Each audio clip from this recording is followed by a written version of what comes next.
ملاقات ہو گئی زرداری صاحب کی نواز شریف صاحب سے، لیکن ابھی تک جو خبریں ہیں کہ نگران وزیر اعظم کے نام پر کوئی اتفاق نہیں ہوا. گو کہ رانا ثناء اللہ صاحب یہ بتا چکے ہیں کہ 9 اگست کی رات کو اسمبلی تحلیل کر دی جائے گی. کیوں یہ معاملہ اتنا لٹک رہا ہے؟ اس پورے معاملے میں صرف ایک سبب ہے جس کی وجہ سے یہ معاملہ لٹک رہا ہے. وہ یہ ہے کہ اس وقت بھی اگر گراؤنڈ پہ دیکھیں تو پاکستان تحریک انصاف آپ کو دیگر جماعتوں سے آگے نظر آتی ہے. اچھا. اور پاکستان تحریک انصاف کو باہر رکھنے میں جہاں دیگر بہت سارے لوگوں کی ظاہر ہے جو پولیٹکس میں ہوتا ہے کہ ان کے تمام اس وقت جتنا بھی یہ حکومتی گروہ ہے اس کی تو کوشش ہوگی کہ تحریک انصاف کو باہر رکھا جائے اقتدار سے. اب پرابلم یہ ہے کہ کوئی ایسی چیز ہاتھ میں نہیں آ رہی جس کی بنیاد پہ کہا جا سکے کہ جو تحریک انصاف ہے یا عمران خان ہے اس کو الیکشن سے باہر نکالا جا سکے. جب الیکشن سے باہر نہیں نکالا جا سکتا تو الیکشن ڈیلے کرنا بھی ایک آپشن نظر آ رہی ہے.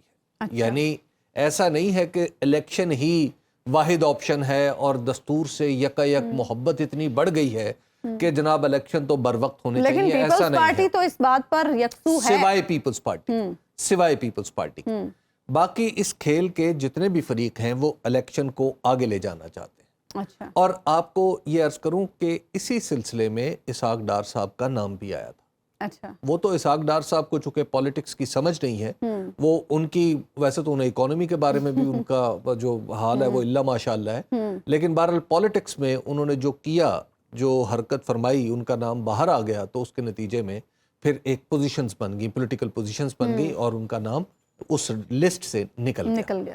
اچھا, اور اس کے پیچھے مسلم لیگ نون کا یہ انٹرسٹ تھا کہ کسی طریقے سے اگر بڑھتا بھی ہے, اگر نگران حکومت کا دور بڑھانا بھی ہے تو پھر ہم اپنے ہی وزیر اعظم کا دور بڑھا لیں گے. تو اس سچویشن میں لیکن نون لیگ کے اندر سے اسحاق ڈار صاحب کے نام کی بڑی سخت مخالفت جی سخت مخالفت ہے. تو اس کے ساتھ ساتھ پھر ہمیں یہ بھی ذہن میں رکھنا ہے کہ الیکشن ہوں گے یا نہیں ہوں. اب الیکشن ہوں گے تو کب ہوں گے, اور نہیں ہوں گے تو سیدھا سیدھا مطلب ہے نا کہ پھر پتہ نہیں کب ہوں گے. ہاں.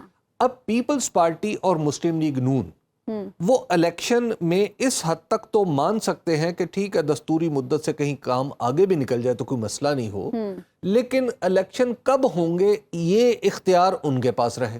اچھا. اب اس اختیار کے لیے نگران وزیر اعظم جو ہے وہ ان کی مرضی کا ہونا چاہیے.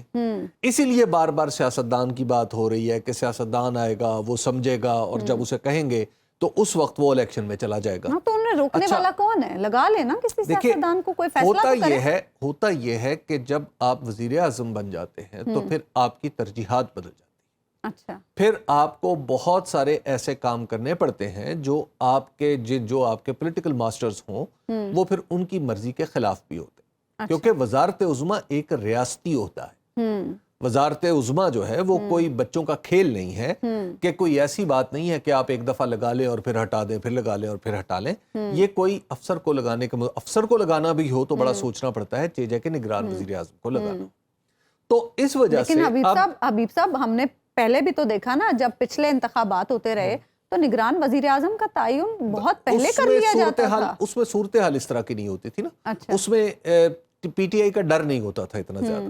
مجھے تو یہ ڈر ہے کہ یہ نا اسمبلی تحلیل ہو جائے اور نگران وزیر اعظم, تو پھر آٹومیٹکلی لگ جائے گا نا, پھر تو آٹومیٹک پروسیس شروع ہو جائے گا نا. ابھی تو پولیٹیکل پروسیس ہے نا, اس لیے اس کے اوپر سوالیہ نشان ہے. پھر تو 3 دن اور پھر تو ایک آٹومیٹک پروسیس ہے جو دستور میں لکھا ہوا ہے اگر کسی نے اس کو مانا تو. خیر, اب اس کی پھر اس کے ساتھ ساتھ پھر یہ بھی ہے کہ ہماری اسٹیبلشمنٹ کے بارے میں یہ ایک بڑی رائے عمومی سی بنی ہوئی ہے. یعنی لوگ یہ بات کرتے ہیں کہ جناب اسٹیبلشمنٹ کا بھی انٹرسٹ ہے الیکشن میں, حالانکہ مجھے لگتا نہیں ہے. نگران وزیر اعظم کے معاملے میں کوئی کردار ہو سکتا ہے اسٹیبلشمنٹ کا؟ جی ظاہر ہے. تو وہاں پر بھی ایک معاملہ جو ہے وہاں سے بھی ایک تاثر یہ بنا ہوا ہے کہ دراصل ادھر سے بھی ایک سے چاہیے ہوگی. اچھا. اور وہ سے کیا ہوگی, اب اس کو جب آپ دیکھتے ہیں بہت ساری چیزوں کے ساتھ ملا کے تو آپ کو ایسا لگتا ہے کہ جیسے شاید آنے والا جو نگران سیٹ اپ ہے وہ تھوڑا سا طویل ہو جائے یا زیادہ طویل ہو جائے. جب تھوڑا سا ہو جائے گا تو پھر زیادہ بھی طویل ہو جائے. نگران وزیر اعظم اب ٹیکنوک دیکھیے, آپ اس میں ایک بات دیکھیے کہ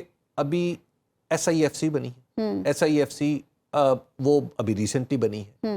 اس نے مختلف گورنمنٹس کے ساتھ اس نے اپنے پروجیکٹس کرنے ہیں اور کام آگے بڑھایا.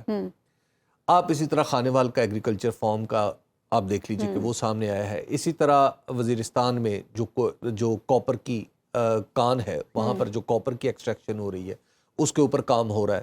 ایک بہت بڑی سمٹ ہو رہی ہے جو منرلز کے حوالے سے. تو اب جب یہ ساری چیزیں ملا کے دیکھتے ہیں آپ تو ایسا لگتا ہے کہ شاید یہ چیزیں ایک جاتی ہوئی حکومت نہیں کرتی. ٹھیک ہے نا, یہ چیزیں جس سطح پہ ہیں وہ ایک جاتی ہوئی حکومت کر نہیں سکتی. اس کے لیے ایک ٹھوس بنیاد پہ کھڑی ہوئی حکومت چاہیے. تو اس ٹھوس بنیاد پہ کھڑی ہوئی حکومت کا سربراہ کون ہوگا؟ اب اس کے بے شمار لوگ ہیں جو اس کے دعوے دار ہیں. مطلب پہلے یہ بات چلی تھی کہ بلوچستان سے ہوگا, بلوچستان سے ہونا چاہیے. تو میں آپ کو یہاں تک بتاؤں کہ کچھ لوگ صادق سنجرانی صاحب کا نام لے کے بھی پہنچ گئے تھے کہ صادق سنجرانی صاحب کو وزیر اعظم بنا دیا جائے نگران. اسی طرح اور بھی بہت سارے لوگ بلوچستان کے ہیں جن کے نام آتے جاتے رہے ہیں. پھر اب جنوبی پنجاب سے ایک نام آ رہا ہے یا مختلف نام آ رہے ہیں. تو ابھی تک تو کہیں فیصلہ نہیں ہوا کہ کون ہوگا.